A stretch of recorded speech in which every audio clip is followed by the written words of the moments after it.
Kicked some ass after that ass kicking. Yeah. Andre, I thought black was supposed to be a slimming color. No, we're not doing that one. we ain't doing that one. Bro, why you over there playing on him, man? Yeah, we ain't doing that Hey, one. bro, he been messing with you, man, since you arrived, man. We ain't You see doing what I'm that, saying, bro? Motherfucker, he tripping. Hey, your best friend from Will, play me. your best friend Try to from Wilson, play me. Oklahoma, man. They over here, bro. First show? Yeah, the first show. Yeah, man. Been knowing you since you was a little black boy. You know what I mean? Hey. No, our offensive line coach, I remember we were at practice one day, and then we're just sitting there and we're about to do our walkthroughs, and our coach goes, he's 6'5", 320 pounds himself, a big dude. And he goes, Andre, I thought black was supposed to be a slim guy. Motherfucker, I know, right? Like, what do you say to that shit, man? yeah, like, what the hell you say to that shit? Tonight's your name. Walk ahead.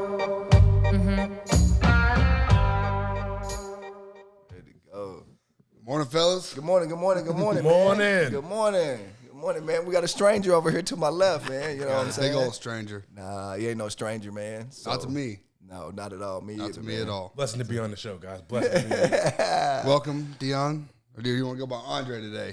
Oh, man. You know what? We all family. Let's go by Dionn right Okay. now. All right, we cool. I ain't too famous. This is my best friend, Dionn. I've been best friends with Dionn since, really, I'd say 5th grade, but we knew each other since 4th grade. Yeah, because we were in 4th grade. We were like rivals. We were kind of rivals. When I first saw you, who's this big guy right here? Who's this guy? So we met. I had just moved to Texas, and we went to the 4th grade weigh-ins Okay. for the football team.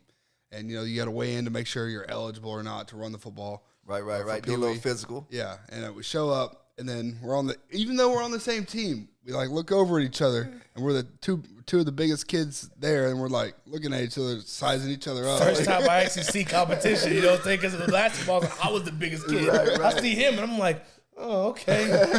You think you big dog? Let me show you something. Got a little competition on your hands. And then that's where it all started. He kept iron sharpens iron. We've been competing ever since. Man, good deal. Rather football, talking, hell, little stuff. Yeah, Just good, competing. man. Good. Good. Let's do it. Until we got to senior year of high school, then we didn't really compete. Yeah. Or It was all it's all about survival and fun. We skipped out some stuff. I recommend don't skip your workouts, but also have fun for yourself. Okay, don't go insane. Yeah. Oh, dude. He's referring to what was it called? It was called performance course. but Performance course. They also wanted us to pay for it, okay? Yeah. And it was like an arm and a leg. But here's the thing. Me and Austin, it wasn't like we were opposed to exercising. We had paid for Team USA football that summer, okay? Yeah, and it was for like, sure. I think $500. It was expensive. Okay? Expensive, yeah. So we couldn't really afford to shell out for performance course and that. So it was just a pick and choose. Right. And plus, when we were going to performance course, they'd even said, yeah, money's, don't worry about the money. Just show up. Yeah, me and Austin was showing up, but then they were like, yeah, y'all can't work out until y'all pay y'all's due. So, me, I'm like, oh, thank God. I'm going. You ain't going to see me. Okay? Right. I'm out of there. You know what I'm saying? But, like, they just, I think that was the first time where, like, I actually started to realize that, yeah, like, you actually you need money. Like, you need to have your stuff together. It's not just like, it's not going to be handed to you. Yeah. No matter if you're working or not. I mean, that was just, it taught me a lesson too. I learned a lot of valuable things that summer that helped mold me to who I am today. Yeah, that's awesome, man. That's awesome. Yeah, I just remember I felt like we were getting away with murder every single time. Every single day we didn't go, we were waiting on the phone call. We got the text. Our offensive line coach he didn't really like me, so he didn't ever really call me. He didn't care, but he had been with Dionn for several years. Me, and I would tell Austin, just tell him I'm gone. I remember I got a call one day, and he said, Coach said, "Hey, is Andre with you?" I said, and he was right next to me in my house. I said, "No." I'm not here. He called you looking for Andre, huh? No, I'm not here, dog. I'm not here. It's important, okay? Shoot. But, I mean, honestly, all he wanted to do was, I remember he just wanted to see them get their rewards. But we had a great summer. We worked. Oh, yeah.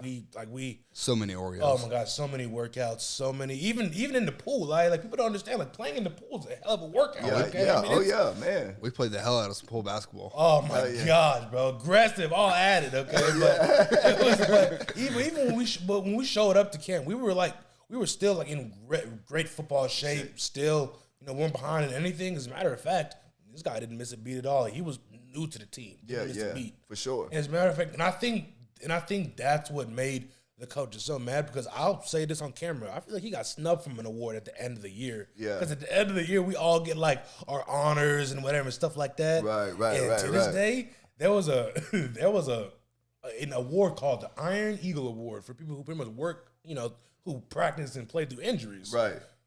Well, this guy got concussed. Like, let's see here. Spring first. You got a concussion in spring. All right. Played through it, of course. Healed, whatever. Had time to heal. Well, I think his second concussion was like, what, the second? It was the first round of the playoffs. First round of playoffs. First round of playoffs. Get this. Still played through it. Do it. Okay, and guess who knew too? Yeah. Coaches. Coaches Okay. knew. Coaches. Okay, it's a really dirty world once you look out there, God. okay? It's like as long as you perform and as long as you give results, they will throw your body out there. As long as you can breathe. As long as you can breathe, they will throw you Yeah, you out there, bro. And that's why you have to learn how to not be taken advantage of, but at the same time taking it to that next level. And it's really hard to find that mix. It was so bad that I was watching film with glasses on. Yeah. Film with glasses on. Okay, like he was and then I think like after the season ended, he was out of school for about like months. He almost didn't 6 graduate. weeks. Yeah. 6 weeks. And the coaches were, they could have gotten in trouble. They didn't care if he graduated. They wanted him to play football, Because he wasn't there he was only there for about 2 years. So they felt no loyalty there. Yeah, no. I only played for 1 year, though. Remember, I came to spring training, and then I quit. That's my junior right. year. Yeah, because you came. I didn't want to play. Yeah, you came that one practice, but then you just realized like it's just not the time I right didn't now. want to play my junior year. Yeah, not the time, and they were salty about that I came back and started senior year. Yeah, came back and started, and coaches, and some coaches don't like that. I say some coaches don't like the fact that skills can be the reason that a man shines. Yeah, for sure. Like, because there's a lot of teams and people that rely on relationships or just rely on, hey, I know this guy, he's been with me, I'm gonna start him no matter what. This is gonna sound really bad. I need to put a lighter background. Favoritism. Bro. I bet. I mean, but like, Hey, I want to roll. didn't y'all grow up together, man? Yeah, like the fuck, dude. I mean, didn't y'all grow up together, man? Yeah, I mean, boy. Oh, Hey, man. hate yourself. Boy. Oh, shit. Man. But no, though. But also it's crazy because and also I remember that summer, our coach, my head coach, he had to sign. Well, it turns out he didn't need to. It was just helpful. He had to sign a release form for us to actually play in USA. Yeah. He wasn't going to sign the papers. Really? He wasn't going to sign his papers neither. He was going. They were like, hey, look, we don't want them getting hurt. BS. And we were threatening to not come play. Yeah. We were like, hey, look, yeah. No, that was just him trying to control us. I don't know. Didn't you threaten not to play? I didn't take it that far, but didn't you threaten not to come back for the year? I was going to go to Saxe. Okay, that's right. Yeah, but you would have been ineligible though. Yeah, but I guess. But we were playing it out for that year though. Look, it all worked out. But at the end of the day, you got to also remember, like, not everyone has your best interest, so stay objective. Yeah, Stay absolutely. objective to your plan, to your goal. You know what I'm saying? Someone don't get knocked off. So what you telling young kids today? I mean, from your experiences that you've had, when you and Austin first met, and you said, stay to your goal, stay objective. What can you tell the young kids right now, man? Because the game is crucial. The game is very competitive right now. The game is very favoritism right now for young men coming up, especially in the football world. Because there's so many teams, there's so many scouts, there's so many avenues to get to the big leagues. What can you tell a young man that's first starting out and feel like maybe he's taken advantage of, or maybe feel like that he is not worthy of getting that playing time that he needs? Well, I'm gonna bring up a movie. It was called The Equalizer, and there was this one scene where Denzel was trying to help his friend lose weight, and his friend, brought his lunch pail to the sit down. Had a tuna sandwich, whatever, but he was hiding a bag of chips. Denzel knew it, got his bag and looked at him, but it was a fat-free bag of chips. So yes, he was eating chips, but he was eating healthy chips. Realizing what he was doing. He looked at him, said progression over perfection, gave him the chips and said, "Good job, you acknowledged it. Now keep it up." The guy put his chips up, and I bring up that scene to say progression over perfection, because especially young kids, they see their role models, they see the results, they see what he has now. They're not seeing what he did to get there. They're not seeing his struggles. They're not seeing the process. They're only seeing the results that he has. So when a lot of kids see these role models, I'm guilty of it too, you tend to just rely on the end goal. You rely on the results. You're guaranteed results regardless. If you follow the process or not, you'll have results. You're going to have some results, whether they're positive or not. So I would tell the kids, just again, progression over perfection. Enjoy the course, okay? You have to be proud of your little battles that you win, all right? You have to appreciate yourself because you got to understand, the world's a really is a bad place, okay? It can be a real overwhelming place. You have to have strong shoulders. I would tell the kid, no matter how small the win is, no matter how small the step is, appreciate it, win the day, all right? Don't think I just like hell. I'm not into cliches like that, but I kind of like the term. Just do it. Don't worry about the number. Just stay with the process, and you'll get there. When I lost weight, I think I stopped looking at it. I stopped looking at that scale for the longest because I realized that I'm not chasing for the number. I'm chasing for the image. I'm chasing for happiness. I'm changing for my face to change. I want to look different in the mirror, not just at a number. You know what I'm saying? Let me stop you real quick. What's the what did you get up to? Because you used to, when he got to college, you was what, 350? Yeah, I got up to 350. Yeah, I'm 350 pounds. We're the same height. Pounds. 50 he weighs pounds less away than me from now. 400, bro.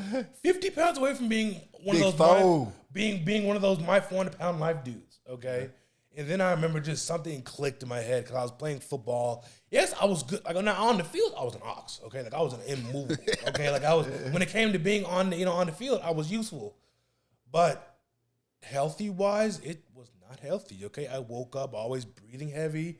I felt heavy. Okay, I was constantly getting sick. I was more susceptible to just sickness and asthma and all that. And it's crazy. Honestly, I lost all of my weight once I stopped playing football. Or the times I wasn't in football, that's when I dropped my weight. Like when I was wrestling, I think the summer of my sophomore year, I came back home. I wrestled at Richmond College for a little bit. Not officially, just like showing practices and stuff like that. I ended up losing like 65 pounds that summer. Oh, wow. Went down to like 295. I was 295, went down to like 265.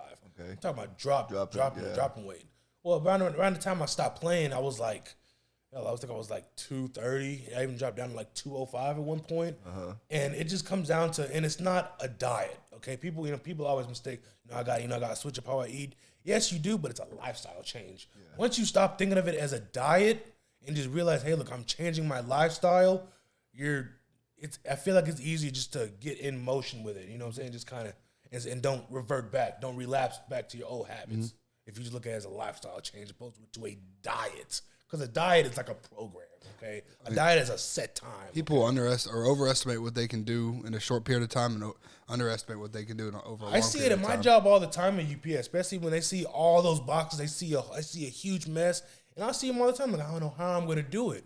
And you tell them, hey, one box at a time, one step at a time, okay? It'll get cleaned up, okay? Like, if you just stand there and look overwhelmed, nothing's going to work. Nothing's going to happen.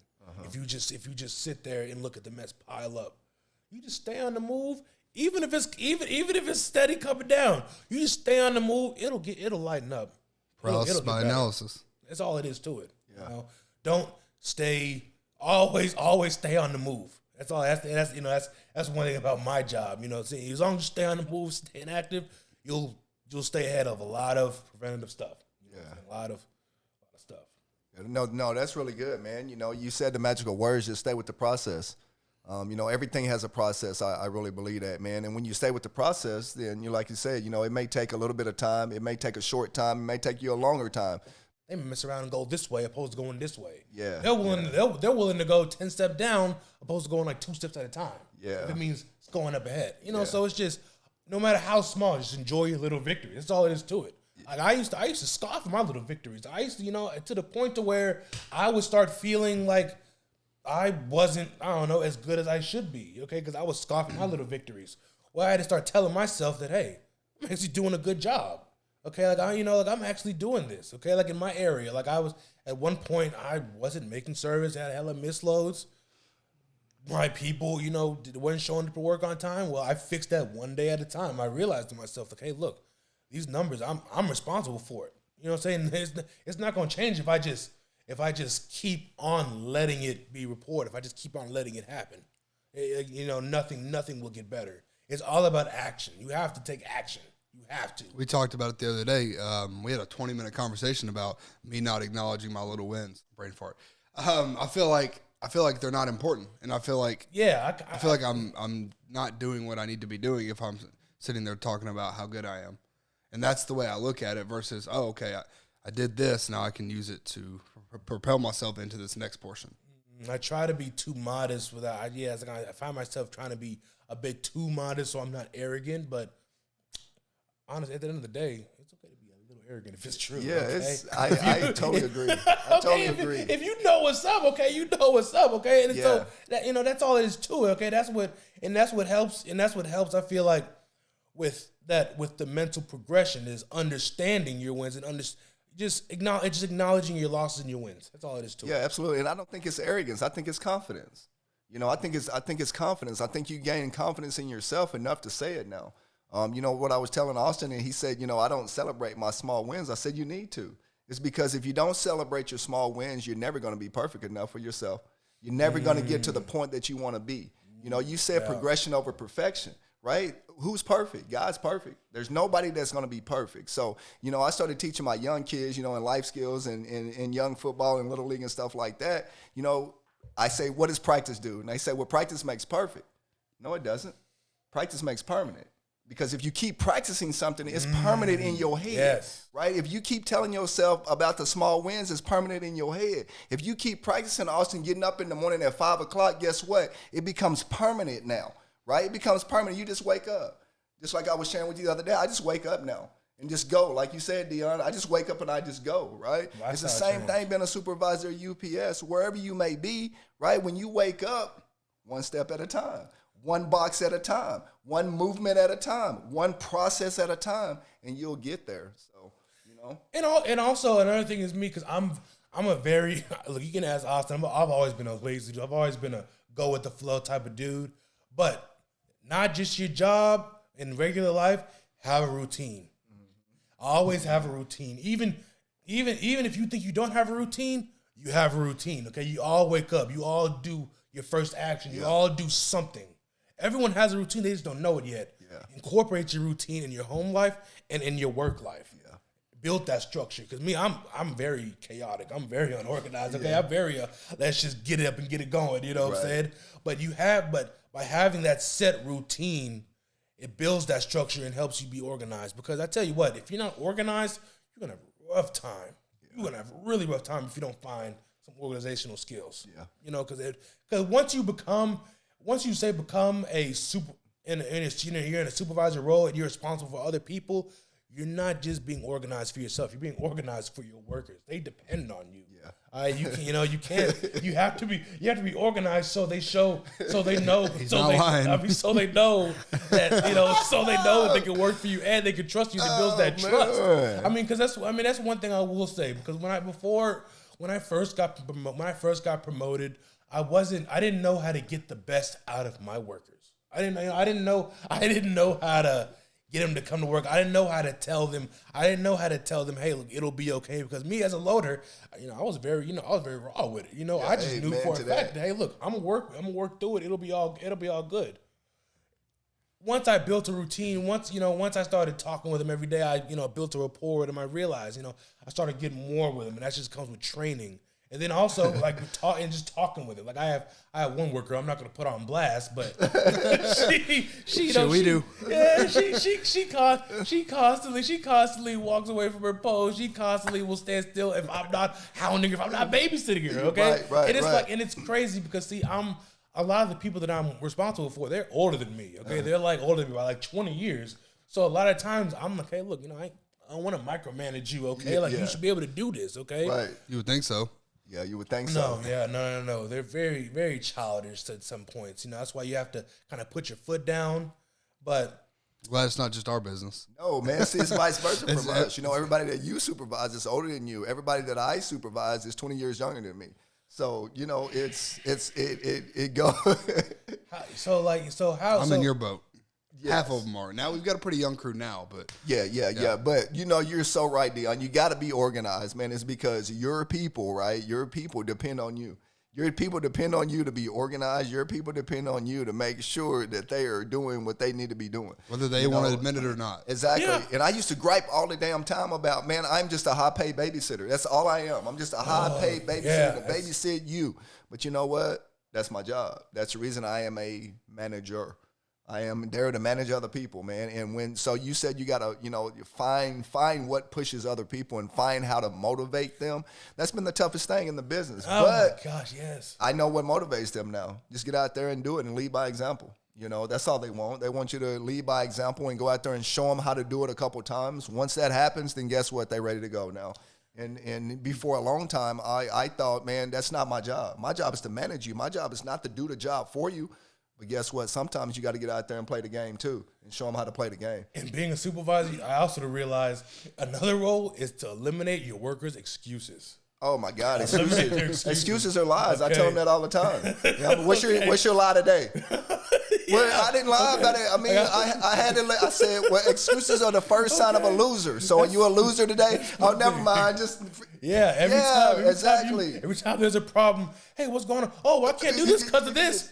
Okay, bet. Okay. So no, in my job, so there's components. There's you know, they're the loaders. It's a matter of loading the trucks to fit as many packages as you can to be delivered. You know, because it's all about, you know, just cubicalization. Yeah, for sure. So there can be times where, because there's a conveyor belt in the truck that has, like, you know, because after the boxes are sorted, there's a conveyor belt that goes into every trailer, rather it's automated the rollers, and you know, and it's for the roller, and the loaders just scan the box and they load it. Well, a lot of people, you know, when they're not loading them to the top or they're slow, they'll say stuff like, oh, well, my sides are dirty. You know, I can't get out the trailer because my area is clean. Well, in their job description, it's reported they have to keep the area clean. That's your job. Okay, you're the loader. You know, you're touching these boxes. Right. As a matter of fact, being a supervisor, they could file a little grievance on me because I'm technically not supposed to be doing what they're doing. However, though, it's just not practical. Okay, because a lot of times, I mean, this is especially when they cut your staffing, you have to get in there and show your leadership. Okay? Yes. I mean, it's sometimes you have to know when to be a boss and know when to be a leader. There you sometimes. go. That's all there is to it. You know what I'm saying? Because you know, people say I hate bosses. Well, no, you need a boss sometimes. Okay, I mean, there's times leading, there's some to be bossy. Okay, but I mean, it's just like with her. You know, there was one day where I was like, you know what? No, I'm going to train you today. I'm gonna make sure you are on it today. Okay, no, you are my student today. Because a lot of days, you know, I'm kind of training everybody, just making sure everyone's kind of doing one component at a time. So, you know, the first thing I told her was, what she was doing right. That's one thing that this job taught me. You know, when you're talking to someone, try to help them improve something, try to point out what they're doing good so they don't tune you out. Because some people just aren't. Look, people are soft. I'm soft sometimes because people are sensitive. Okay, if they just start off hearing what you're doing wrong, they may get defeated, and then all they hear is why this, I'm doing bad. Start off with a positive, with a positive feedback. Build, break, build. This good, yeah. Build, break, build. I think you told me that before. Build, break, build. Okay. Hey, you do listen sometimes. Just saying. Okay. Build, break, build. Okay, and so they can hear you. It's okay. It's my turn to listen right now. You know, it's and once I tell, okay, look, we're working on one thing today. One thing. Okay. Yeah, you got to be able to multitask. Well, look, if you can do that one thing today, we win. Yeah. Okay, and then tomorrow, once you show me you can do this step, we'll do the next step tomorrow. And then so on and so forth until, like, say 3 days go, it's time to put it all together. Yeah. I mean, so it's just, because, like, being a supervisor can be hard because, you have to train others, but you still have your own responsibilities that you have to do. Absolutely. So a lot of times, at least me, I'll find myself leaving my loaders to their own device, especially if I know they've been here for a minute. But I try not to take, that for granted because there's always improvements to make. Always. So, I mean, you can always train someone. No, absolutely. I think you can always have training yourself and you can always train somebody. I think if you run out of training, man, you're done. I think if you run out of learning and gaining knowledge, then, you don't keep up with the rest of the world. you'll be fully behind, So, keep your mind open, even managers and supervisors out there. Guess what? There's a continuing education for you. You know what I mean? Keep your mind focused, keep your mind sharp, and keep your mind trained up. So now you take care of your people in a great way.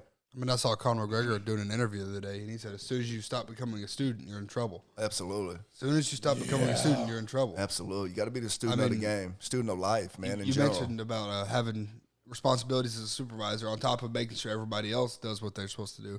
So if you get so wrapped up in what they're doing that you forget your own duties, then you're in trouble, and then you're the one that's not performing. Yeah, we have that all the time where we're so honed in on the salesman and focusing on them, make sure they're doing what they're supposed to do, make sure they're getting their calls done, their emails, their texts, doing follow up with customers, checking on their WEOs, making sure. I mean, the list goes on. Walking the lot, posting Facebook, doing everything that they're supposed to do, and oh shit, now I'm supposed to go make my calls. I'm supposed to do follow-up. Oh, I'm supposed to go through and check inventory. I'm supposed to go through and check the website.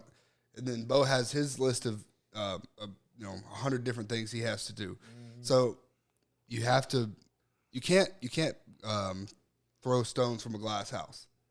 You have to be able to back up what you're doing, otherwise you aren't going to get any respect.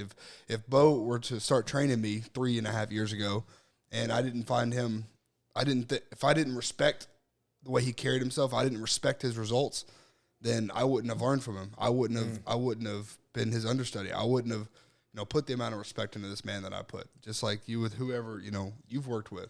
Yeah, that kind of brings back to the point I made earlier that, you as a supervisor, you're that, they rely on you. You're that front line of support. As a matter of fact, when the big boss is mad, they look to you for protection. They come to you, okay? Like they look at, every company has a big boss, but at the end of the day, they call you boss. You're their boss. You're their personal boss. Yeah. So you have to have that shield up and the cape up, but also the big A word, accountability. Hold people accountable. Because me, I was terrible at this, holding people accountable. Because see, I tend to, since the job is physical, I tend to let people wallow in excuse sometimes, because I'm like, hey, look, I know the box is heavy, I know this and that. So before I kind of flipped the switch, I was letting his workers get over me. I actually were, I didn't know I didn't know how to hold them accountable. I didn't know how to make them take responsibility for their own actions. I was only good at, okay, you know what, I'll add this to the mix and I'll just do it.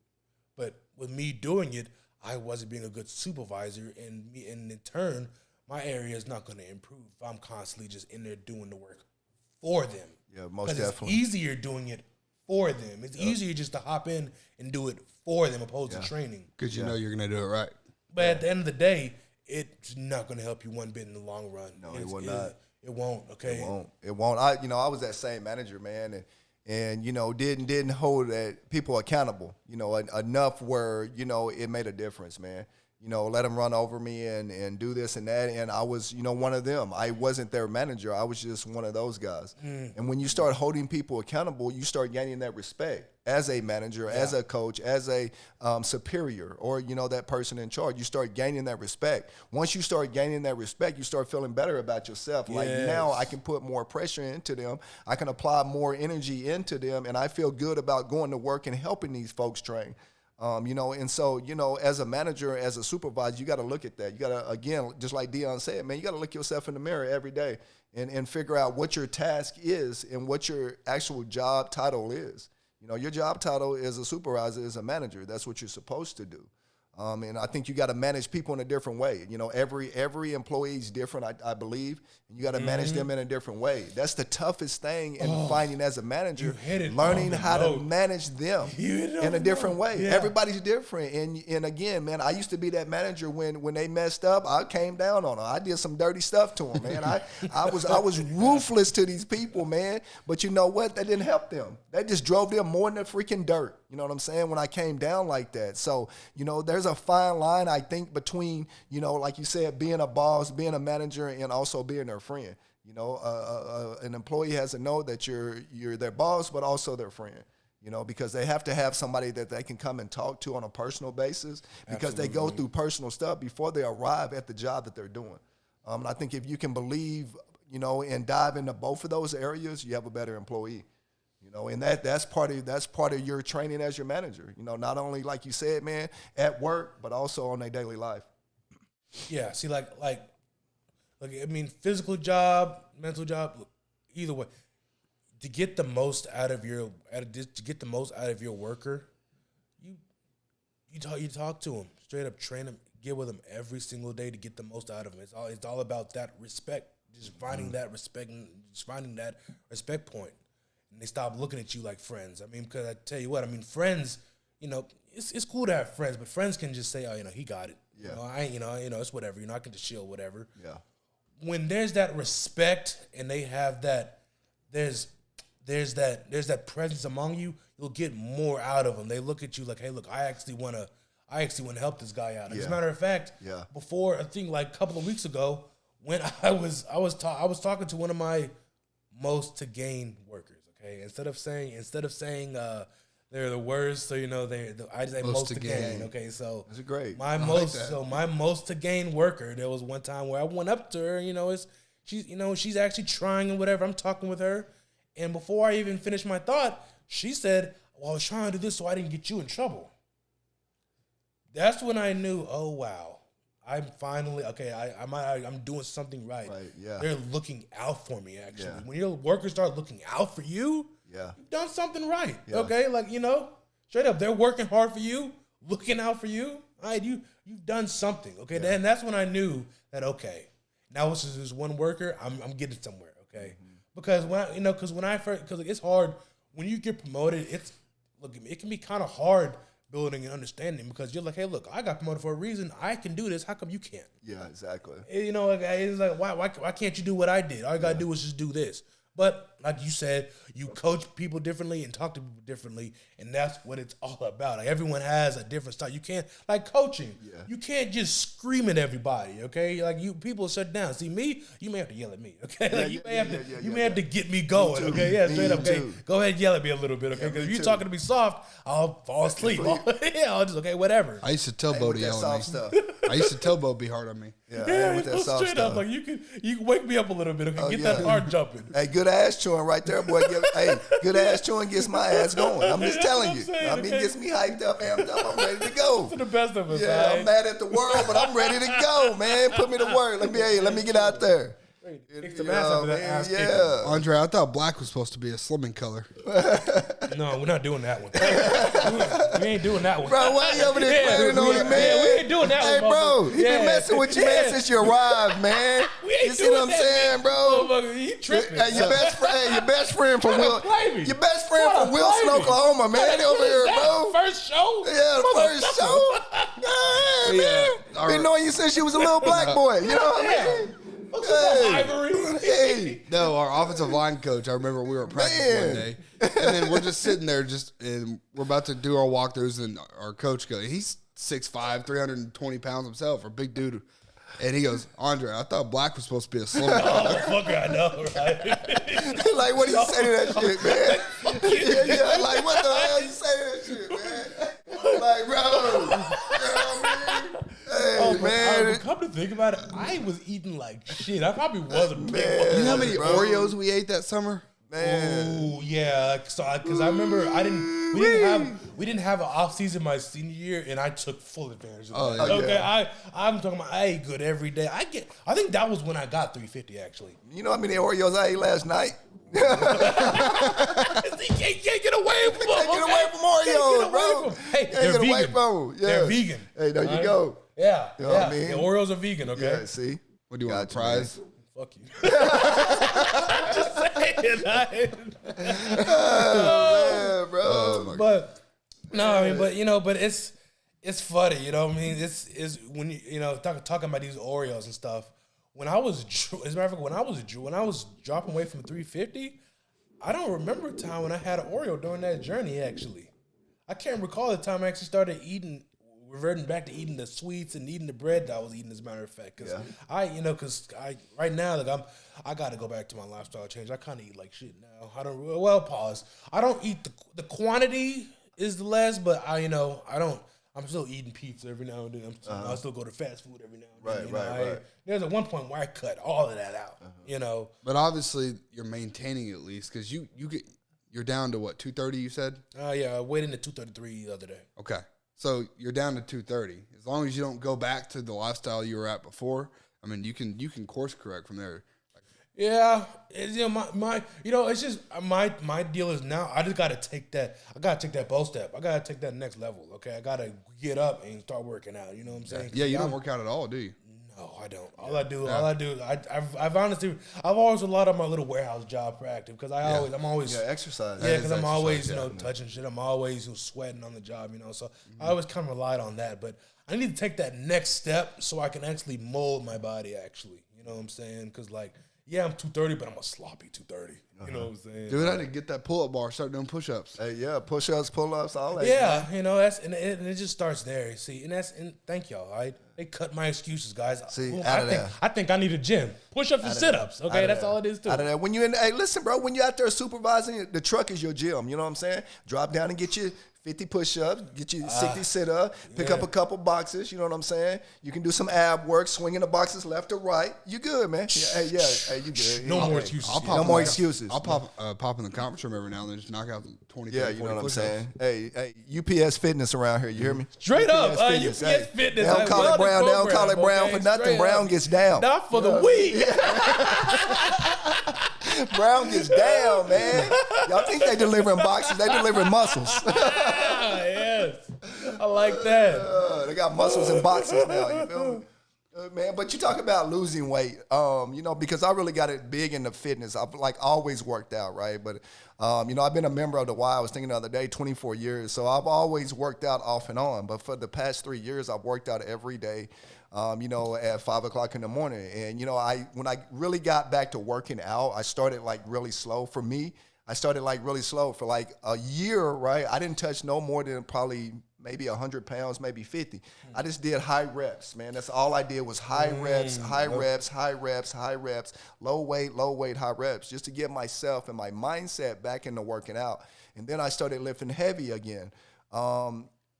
Me personally, right, because I think everybody has a different metabolism. I think everybody has a different body, right? Me, I can eat whatever I want to eat and still feel fit and still put on muscle and still, be good, right? Eat in moderation. Do you guys think that diet, because you said you changed your lifestyle, do you think that diet is the most important thing in fitness and losing weight and getting in shape like you want to? Most definitely. In regards to losing weight, I think there's even a quote saying 80% of the work is just eating right and eating healthy, and 20% is just the working out. Mm-hmm. But in regards to the working out and the food, I think there was a point I was gonna bring up about a diet. Austin, take it over for me. I got to. You just think about it. It's going to take much longer to build muscle than it is for you to lose the fat on top of it. That's what I was going to say. Diet, okay. So I do know the lifestyle, the diet in tune with the lifestyle. Yeah, sorry to cut you off, but I know. So you're right. Out of the body types, yes, there's 3 body types. There's mesomorphs, which is in the middle. There's endomorphs, which is the big bodies, the people that can eat, that can smell an Oreo and gain 5 pounds.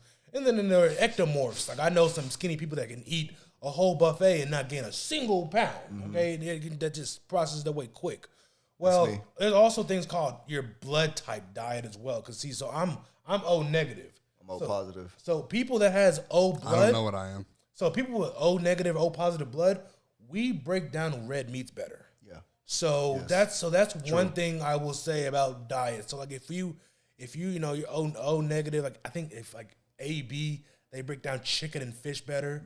So in regards to eating, people say stay away from red meats, but I break it down better. Yeah, so me too. So if I just watch the red meats that I eat, just so I don't raise my cholesterol, it'll actually be better if my body, and I'll lose weight better off. I'll lose weight more efficiently.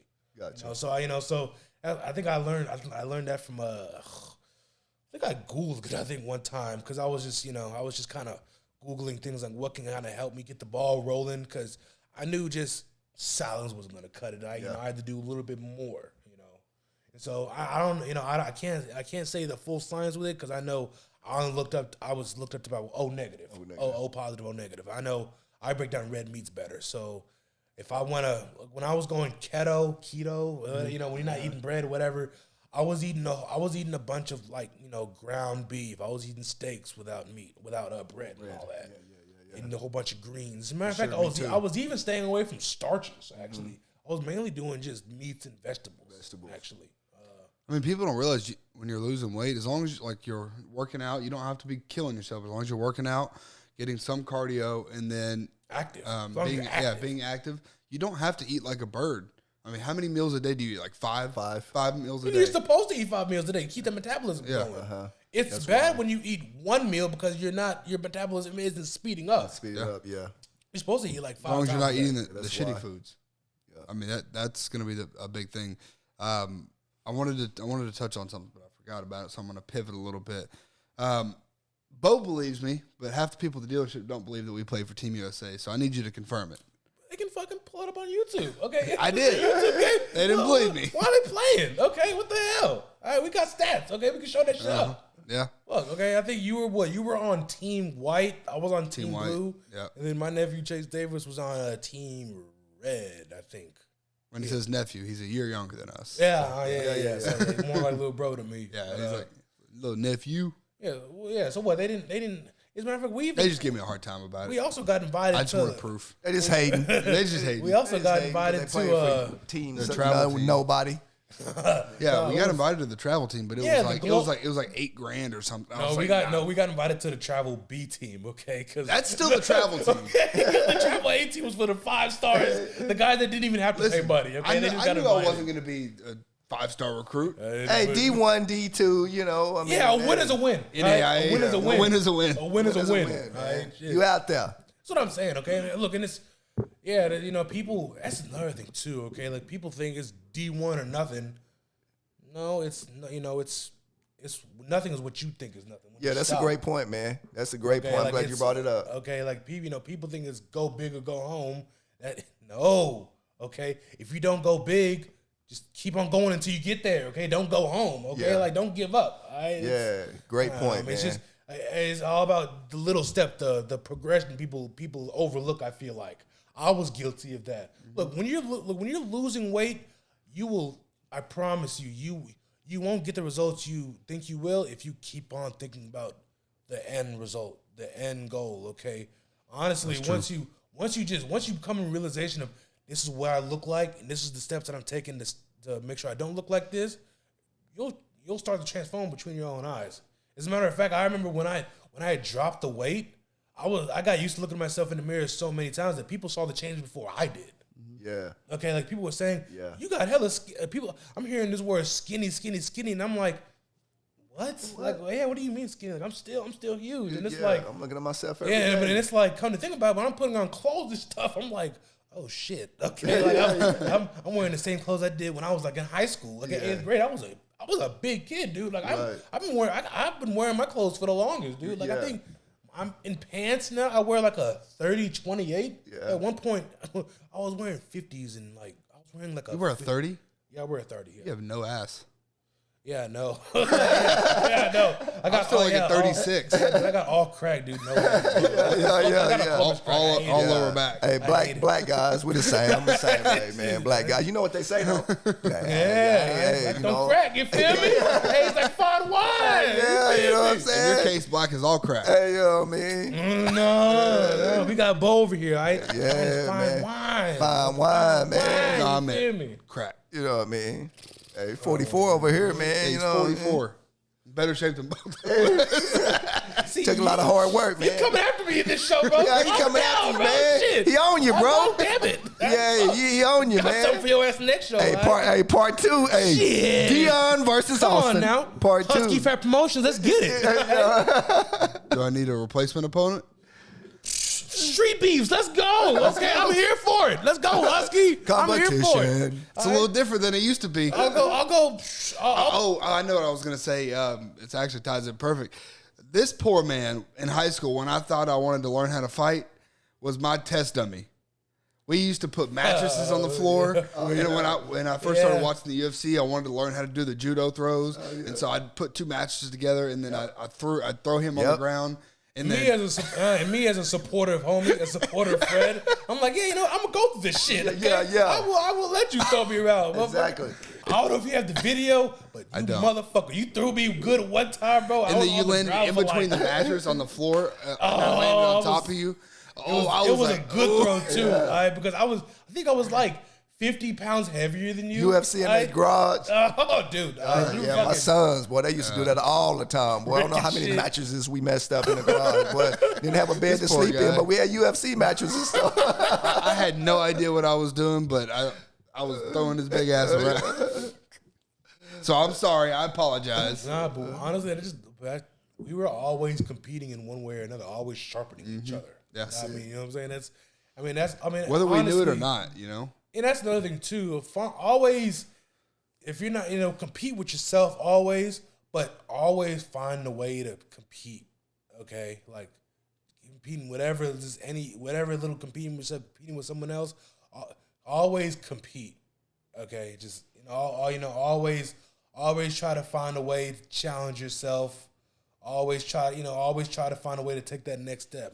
No matter if it's in this realm or that realm. Move quicker alone, move farther together, right? Isn't that what they say? Yep, that's exactly what they say. You know, it's a great point, man, that you said, is because, you know, I caught a couple things is, you know, one, stick with the process. You know, young kids are out here right now, whatever you're doing, whether you're in school or you're playing ball, whatever you is, stick with the process. You know, number 2 thing that he said, be competitive with yourself. Be competitive with yourself, you know. And the number 3 thing is that be competitive with yourself and do your job, right? Don't worry about your coach. Don't worry about your teacher. Don't worry about nothing. Worry about the opportunity that you got. You worry about being the student. Worry about being the student and take every opportunity. Dionn said that he was playing for Team USA. They got invited to go to Team USA, the B team. But guess what? They still win. So whatever opportunity that you got today, young man, young girl, young kids out here, our youth, just take that opportunity, stick with the process and run with it, and you'll get the results you want. Another thing with opportunity, don't let it pass you, okay? Don't let it pass you. Don't let opportunity pass you. If you see it, go for it, because I promise you, opportunity will find someone else. Don't let your movie end without getting to watch it. Oh, hey, man. Yeah, we talked about it. Yeah, for real. And so many people don't realize that they have their own movie going, and then they waste too much of their time, and they don't get to watch their own life movie.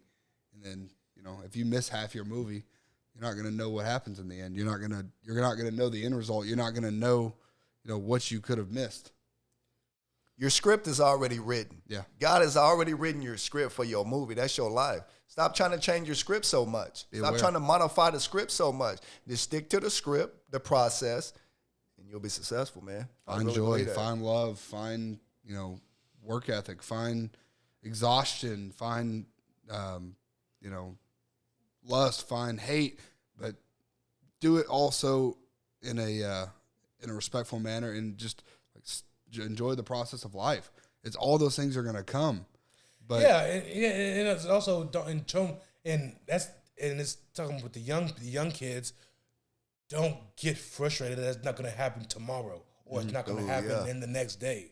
Because understand, it's not. Please, whoever young kids watching this, that's just not going to happen tomorrow. Yeah, it's not going to happen. It's not even going to happen this weekend. Yeah. All right, but it's going to happen.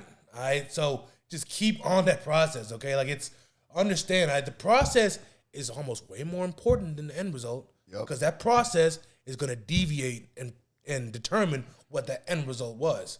Even when here's something so crucial, in some cases, you can do everything in your power, and it may still not work. True. And it may still not work. Boy, howdy. That's why you need to enjoy the process. You need don't take that for granted. Yeah. Because even the result that you get may not be the one you want, but it may be the one that you need, and that's what God wrote that script. That's what you need. That's what you need, not what you want, what you need. Ended on that one. Proud of you, bro. Really am. Man, I'm proud of you too, bro. I'm gonna tell you why, man. Them motherfuckers was talking shit the whole damn time. Get up, get out of bed, and get going.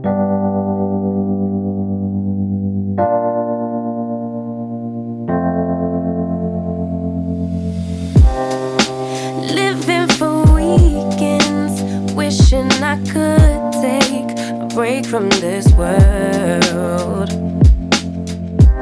Running on a hamster wheel, but searching for something I can't feel. I just wanna